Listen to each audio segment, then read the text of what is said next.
I fear I will be charged for my crimes. Conversations with strangers taking place in my consciousness, deep in my fantasy world at times.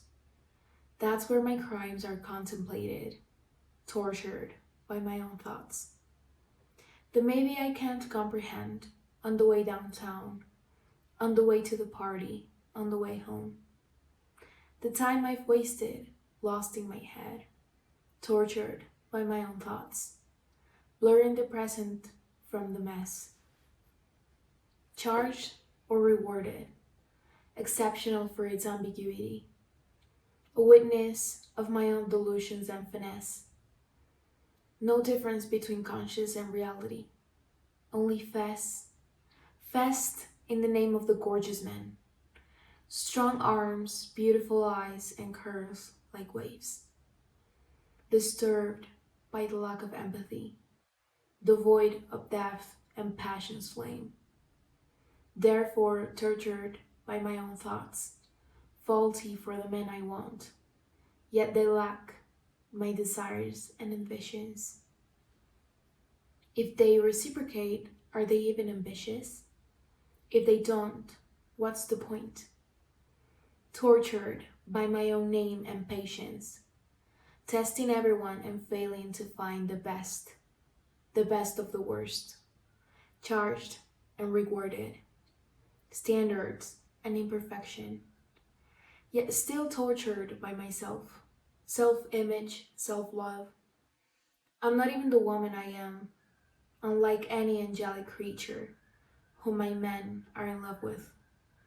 Maybe if I try long enough, I won't be charged for my faults, not tortured by my thoughts.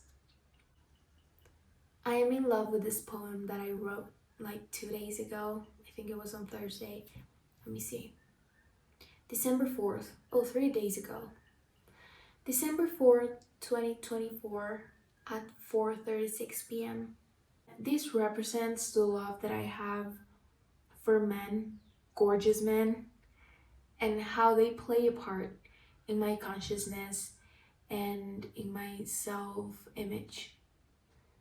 It's easy to fall into these categories of women, like thick women, beautiful women, angelic women, pretty women, ugly women, you know?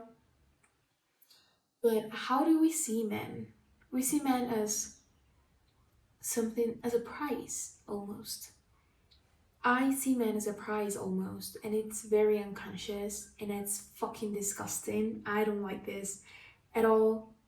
I don't feel like this is one of the things that I should be thinking about, because I have better things to wait for, to think about, and to do, you know? But it's my sexuality what makes it really chaotic, because I know if I change for me, if I become my best self, I am going to find the love of my life. But it's hard not to fall into this standard and male gaze almost. It's really hard because you see yourself through their lenses. You don't see yourself with your own eyes. You're like looking from their perspective and always trying to fit in their perspective, in their standards. And as I say here, no difference between conscience and reality. It's so true, because I feel like you're conscious that you are falling into this perspective, that you're being influenced, yet you still do the opposite. You are not like thinking through it. You just think about it, but you don't actually do something about it. And what you do is fit yourself, because you're going to feel comfortable. At the end of the day, we're going to feel comfortable fitting into these standards because we won't be judged. We won't fall apart, fall from society, and we will eventually be playing the game. And that's fucked up. That's fucked up. Like, I always think about this, like we are going towards empty men, but yet so gorgeous, so gorgeous, but so empty. And they lack a lot of things that we need. I'm talking about women, of course. I feel like I'm talking with women right now, but I know that there's men looking at this also. I hope so. If you're a man, hi, how are you? I love men and women. I'm not bisexual though. I tried. I was curious to find if my sexuality was actually being a bisexual woman, and I was not. I was also thinking about being non binary. I know this sounds like a game, but it was not. It was actually, I was going through changes. And I realized that I'm a heterosexual cis woman. My whole life, I've been inspired by the LGBT community. When I was like in my how do you say, the last year of high school, I was looking at Drag Race nonstop. It was like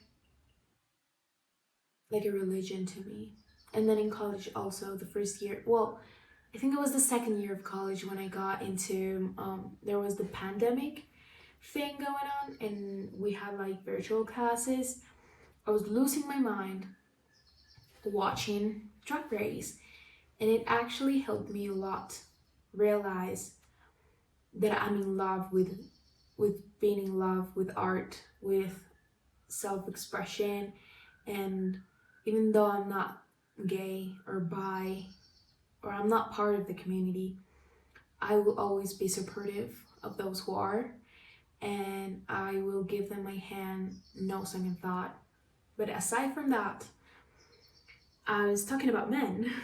Yeah, I'm in love with men. I love men even though they're empty, and that's really hard to say, hard to accept, because you let when you are like a sexual person, thinking about men makes you like have a lot of thoughts at the same time. I go through delusion, you know. I try to convince myself that I can change them to be the men that I want, but I know they are not, and they are not going to ever be. They are only like a shelf. How do you say? Yeah, shelf, like something that has nothing inside, basically.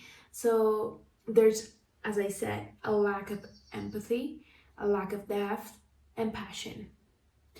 So if you don't have passion, I don't want you.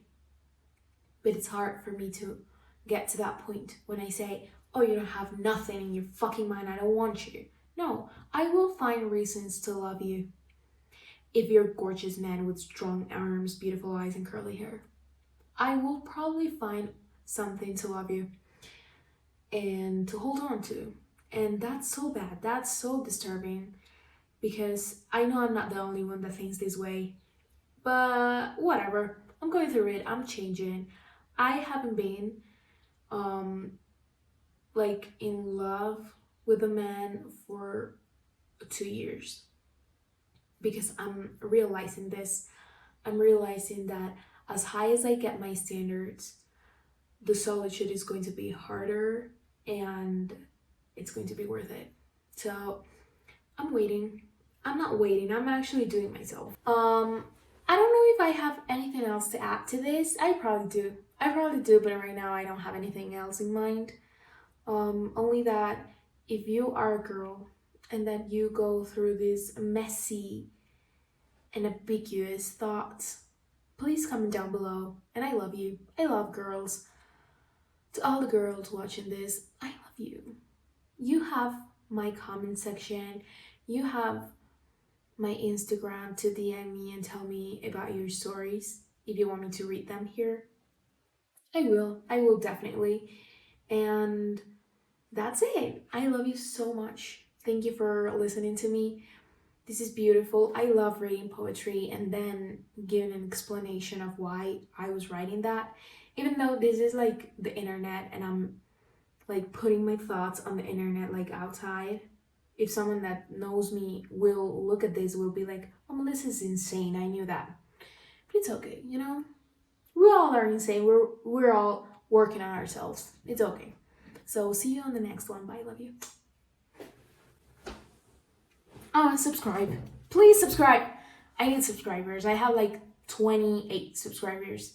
Saturday, 7th of December, 28 subscribers. Bye.